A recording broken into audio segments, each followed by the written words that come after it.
The outpourings of the waters of Aquarius are often described as the marriage of individuality with the consciousness soul. Our human journey of transition into the Aquarian age requires us to stop identifying with our separated self, our individuality, and to learn to identify with the totality of humanity as one great spiritual being. We need, in fact, to bring a sense of balance between the two strands of existence, for we must preserve our individuality, yet we must also understand that each of us are a cell that makes up the vast great being which is humanity. When will we understand that to love each other is to love ourselves, whilst to hurt each other is to hurt ourselves? For we are all an image of the divinity of God, the Creator, and as such we are equal. Rudolf Steiner suggested that the idea of a human soul group began to seed itself during the Renaissance. Yet as we enter the Aquarian age, we still inhabit a world containing prejudice and inequality. For example, if you live in the UK, Japan, Hong Kong, Australia or Canada, your life expectancy at around 80 years is roughly double that of people living in Sierra Leone, Swaziland, Angola or Zambia. Our human history since the fall of Atlantis, around 10,000 years ago, has seen a gradual coming together of humanity, a gradual mixing. Primarily, this process has been driven through the desire for conquest or the desire to generate wealth through commercial gain. Empires have come and gone, and from each we have seen a great mixing of races, cultures and ideas.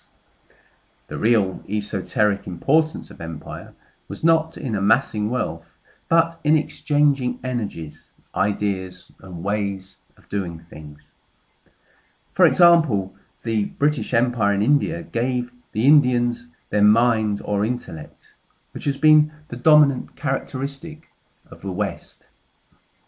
The Indians in return gave us the treasure, that is the Eastern mystic and wisdom tradition, wonderful and necessary to balance out our Western approach to existence. Every facet of humanity has a wonderful wisdom tradition and an invaluable contribution to make to the human folk soul group, the idea that we are all one great whole. The great challenge for us as individuals, ethnic groupings and nations is to settle the frictions and disputes of the past and to come together as one human entity, one human consciousness, where everyone is equal, everyone is respected, and in turn shows respect to others. We must be open with each other, honest with each other, not to seek and to influence or to mislead, but we must rather look to empower each other, and in so doing we will empower ourselves. We need to move forward as one human family, and the time is ripe for it, because our planet and all life on it are ready to raise their vibration, ready to move to a higher state of consciousness. The planet Nibiru moves ever closer to Earth and brings in its wake the energies that are akin to unconditional love. Aligning ourselves with these new energy streams can propel us all forward, heightening our awareness through an increased sensitivity to energy. Interestingly, the Royal Arms of Britain, which is a symbol of empire and statehood, contains both a lion and a unicorn. The lion representing the masculine, outwardly positive, initiative-taking yang energy, the things that are the hallmark of the West.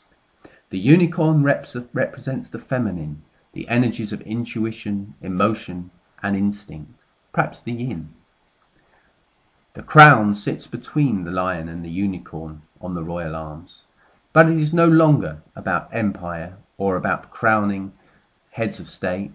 It is in fact about crowning ourselves as higher beings of love.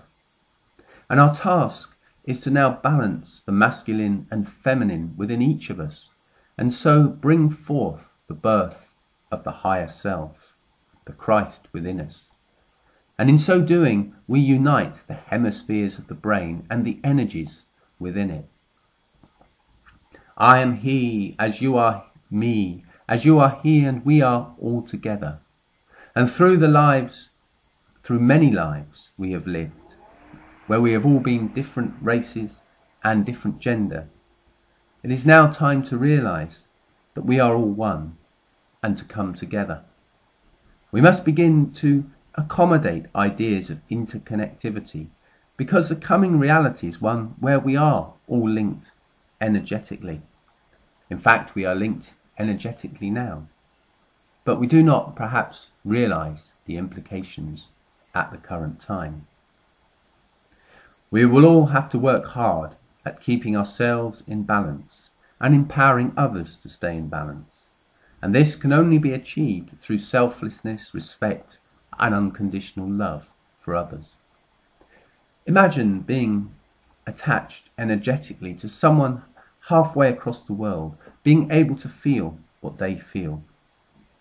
Could such sensitivity finally enable us to identify with the totality of humanity as one great spiritual being? And in fact, we have a wonderful opportunity, because whenever the collective consciousness of humanity is focused at a particular moment in time, we have an opportunity to co-create something together. In this case, we have this wonderful chance to co-create and manifest a new, higher world built around love and respect to others.